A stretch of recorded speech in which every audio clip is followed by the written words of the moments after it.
संस्कार एक बार वापस कर। वॉइस बहुत लो है।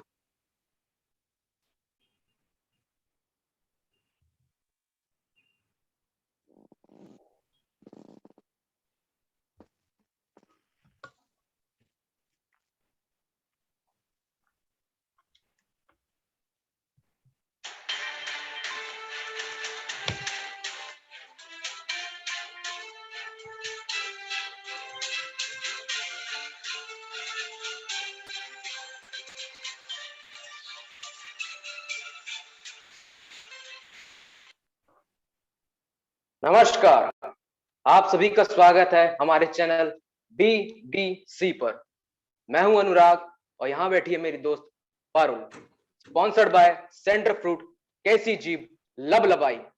Now I am handing over to Parul. तो आज की बात शुरू की जाए। Now, I would like to you all welcome in our show, Banking the Growth Gears. As we all know today, the banking industry in our country is stronger and capable withstanding the pressure of competition. It withstood global financial crisis 2008 in our country. Currently, we are having a fairly well-developed banking system with different classes of banks, public sector, foreign sector, private sector, rural, cooperative, etc. There are currently 27 public sector banks in India. Out of 19 are nationalized banks and 6 are SBI and its associate banks. So on our talk show, Banking the Growth Gears, we have some guests.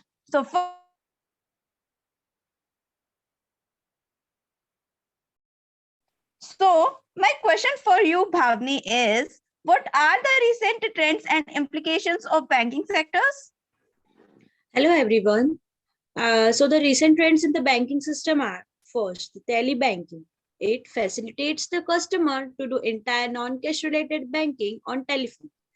And the next is electronic data interchange. It is the electronic exchange of business documents like purchase order, invoices, shipping notice, receiving advices, etc. Net banking. It is used for transfer of funds, booking rail tickets, shopping, etc. Mobile banking. Mobile banking is a service provided by a bank or other financial institutions that allow its customers to conduct a range of financial transactions remotely using a mobile device. And the last one is amalgamation of banks. Amalgamation of banks means the consolidation of banks. Thank you. Thank you, Bhavini, for your suggestion and advice. Now, I would like to invite our SBI chairman, Mr. Sanskar Agarwal. Mr. Sanskar Agarwal, how are you? I am all good. What about you? I am fine. So, Sanskar, what are the various challenges you faced in your banking sector? So, I will tell about the major challenges that we face in our banking sector. The first major challenge is NPA.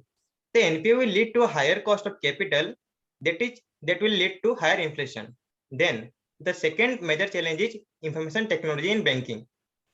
The application of IT and e-banking is becoming the order of the day, with the banking system heading towards virtual banking. Training the banking staff with the latest software skills is also a challenge. And third and the last major challenge that is faced by the banking sector is cyber crimes. Today, the major cyber crimes which plug the banking sector are ATM frauds, hacking of bank accounts, denial of services, credit card frauds, etc. So these are the major challenges that is faced by the banking sector. Any more further question, please?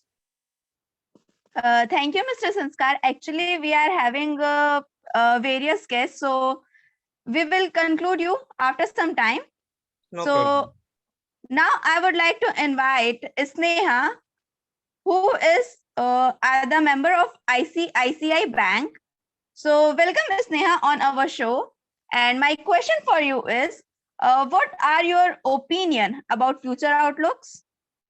Hello everyone.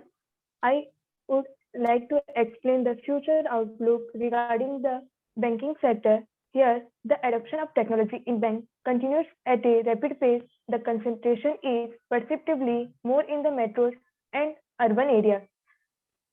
More and more programs and software in regional languages could be introduced to attract more and more people from the rural segment also. Standard-based messaging system should be increasingly deployed in order to address cross-platform transactions. The last one is the surplus manpower generated by the use of information technology should be used for marketing new schemes, and banks should form a brain trust comprising domain experts and technology specialists. Thank you, Parul, for asking me. Thank you, Ms. Neha, for your valuable advice. Now, I would like to invite our SBI member, Mr. Gautam Chauhan. Gautam, you're looking very stressed. Is everything okay? Yeah, it's everything all right. Okay. So I want to ask you a question is that why are central banks interested in technology? So, Mr. Anurag, thank you so much for inviting me. So, as far as widespread adoption of technology in banking industry is concerned, it has had a great impact on Indian banking system. The use of computers lead to introduction of online banking in India. All the massive transactions and item processing are made through online using internet, like internet banking, mobile applications, ATMs, etc. The potential technology offers to central bank for rendering more effectively its internal process and functions. Apart from this, there are pervasive branch networks, global operations, complex credit calculations, innovative risk management, etc. So I think there is a huge use of technology in banking industry. Thank you. Thank you, Gautam, for your advice. Now it's have a time for a short break. मिलते हैं break के बाद. जुड़े रहिए BBC के साथ. इडली वडे बोंडा पोंगल इडली वडे नेक्स्ट इडली वडे बोंडा Presented पोंगल by उपमा पूरी अपमा फोट रे मसाला डोसा इडली वडे बोंडा उपमा अप्पम सेवई पोंगल पूरी दोसा मसाला दोसा आनियन रोस्ट नहीं roast paper dosa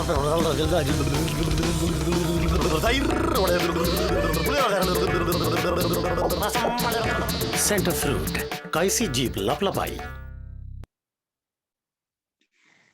Again, I welcome you on our show, Banking the Growth Gears. So it's time for the questions of public. आम जनता के कुछ सवाल. So अब हमारे साथ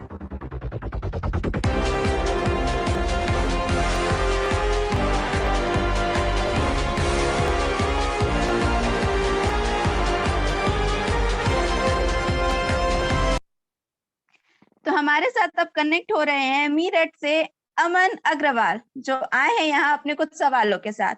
So welcome Aman Agrawal. You can ask your question. Thank you. So my question is how banking sector ensures data security to its customers? For Aman Agrawal's question, we have our guest Saksham Goyal, who is data security expert in Axis Bank, who can give answer to you. In order to secure data, banks have to follow a 360-degree approach to ensure that a security breach does not happen. So simply, I could like to explain you about 3 ways by which bank ensures data security. The number one is data authentication. It requires that every transaction that takes place should be authenticated and confirmed by person identity. The second one is audit trail.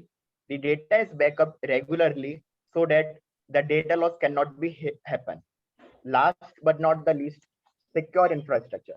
Nowadays, the bank have a highly sophisticated and advanced secure infrastructure to ensure the data security to the public. Thank you, BBC, for allowing me in your show. Thank you, Saksham, for your great advice. Now, I would like to conclude this show. Indian banking system will further grow in size and complexity while acting as an important agent of economic growth and intermingling different segments of the financial sector. It automatically follows that the future of Indian banking depends not only internal dynamics unleashed by ongoing returns, but also on global trends in the financial sectors. Thank you, everyone. Thank you.